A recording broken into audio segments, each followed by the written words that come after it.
അപ്പോൾ ഇന്ന് എൻ്റെ ഹോളിഡേയ്സിലെ ലാസ്റ്റ് ദിവസമാണ്.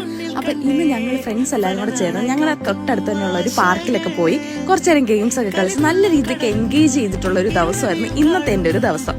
ഞങ്ങൾ വൈകിട്ട് ഒരു 6 മണിയൊക്കെ കഴിഞ്ഞതിന് ശേഷമാണ് ഇറങ്ങിയത്. എന്നൊക്കെ നല്ല വെയിലായിരുന്നു. കുറേ നേരം ഞങ്ങൾ സംസാരിച്ചൊക്കെ ഇരുന്നതിന് ശേഷം ഞങ്ങൾ ഗെയിമുകൾ കളിക്കാൻ തുടങ്ങി. പണ്ട് ഒരുപാട് ഓണപരിപാടികളിലൊക്കെ പങ്കെടുക്കുന്ന ഒരാളായിരുന്നു കേട്ടോ ഞാൻ. അപ്പൊ ഇങ്ങനത്തുള്ള ഗെയിംസ് ഒക്കെ കളിച്ചപ്പോൾ ഞങ്ങൾക്ക് ഭയങ്കര നൊസ്റ്റുമായിരുന്നു.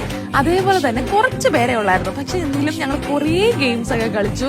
ഭയങ്കരമായിട്ട് ഞങ്ങൾ എല്ലാവരും എനർജി യൂസ് ചെയ്ത് ഭയങ്കര ഹാപ്പി ആയിട്ടിരുന്ന ഒരു ദിവസമായിരുന്നു. കാരണം നമ്മൾ നോർമലി എന്നും ജോലിക്ക് പോകുന്നു, തിരിച്ച് വീട്ടിൽ വരുന്നു, ഫുഡ് ഉണ്ടാക്കുന്നു, കിടന്നുറങ്ങുന്നു. ഇതൊക്കെ മാത്രമേ നമ്മുടെ ലൈഫിൽ ഇവിടെ UK വന്നവർക്കൊക്കെ മനസ്സിലാവും, അല്ലെങ്കിൽ പുറത്ത് പഠിക്കാൻ പോയവർക്കൊക്കെ മനസ്സിലാവും. അങ്ങനെ ഒരു ലൈഫിൽ ഇടയ്ക്കിടയ്ക്ക് ഇങ്ങനെയുള്ള കുഞ്ഞു കുഞ്ഞു സന്തോഷങ്ങളാണ് നമ്മളെല്ലാവരും ഒന്ന് കുറച്ച് കൊടുക്കുക ഓണാക്കുന്നത്. അപ്പം ഞങ്ങൾ കുട്ടിയും കോലും കളിച്ചു, തുണിപ്പിടുത്തം കളിച്ചു, അങ്ങനെ കുറേ ഗെയിം കളിച്ചു. എല്ലാവരും നല്ല സൂപ്പർ ടയേർഡായി. അപ്പം ഇത്രയേ ഉള്ളൂ ഇന്നത്തെ ഞങ്ങളുടെ വീഡിയോ. അടുത്ത വീഡിയോ കാണുന്നവരെ ബൈ.